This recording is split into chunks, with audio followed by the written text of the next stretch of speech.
I'm at my job right now. Feeling really good with my lunch. I'm pretty damn sick. And this is also my lunch. But we're one day away,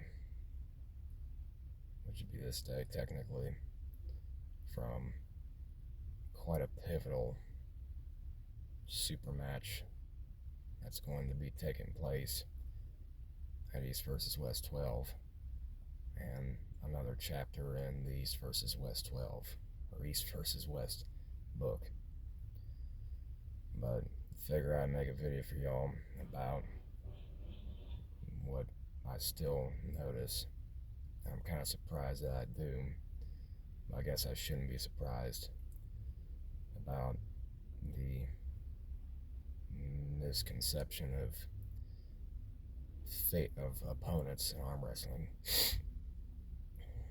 I think these events of super matches have led people away from the bigger picture of opponents and style matchups.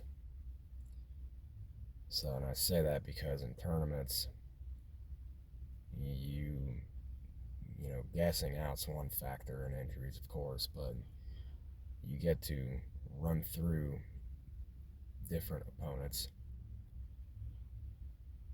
and you have to adapt. But everyone is kind of a book, you know, a book and anything they do.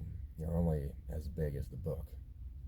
You can only be so versatile until you have just met the one style that is your kryptonite.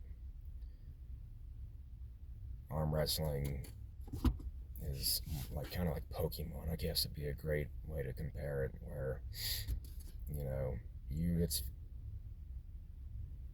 quite iconic to be somebody who's unbeatable, quote unquote,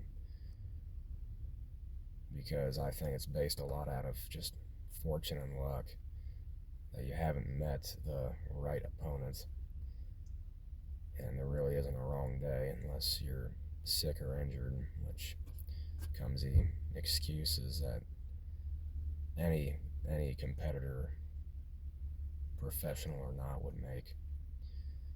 But there's a lot of people who look at other arm wrestlers' renown and would think that they have great odds against anybody, and I mean anyone,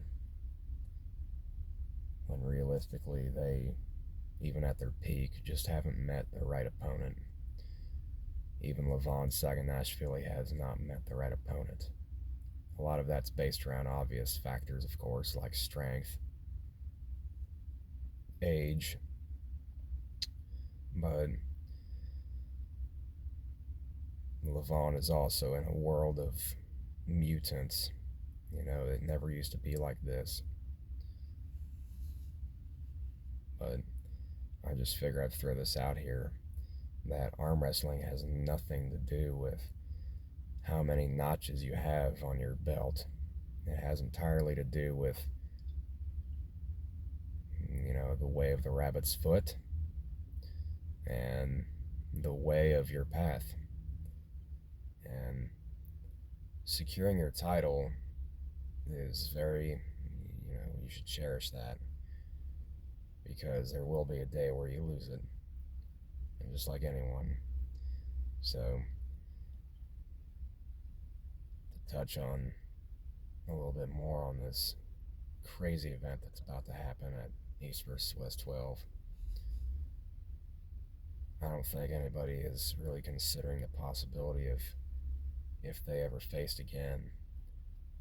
And I think that's based mostly, if not, I wouldn't say completely, but almost entirely on whether Devon wins or not.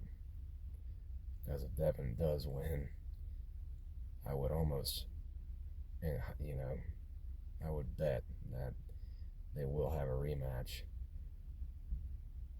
So, and whether or not Devon could win that rematch, that's another big question. But stay strong, everybody.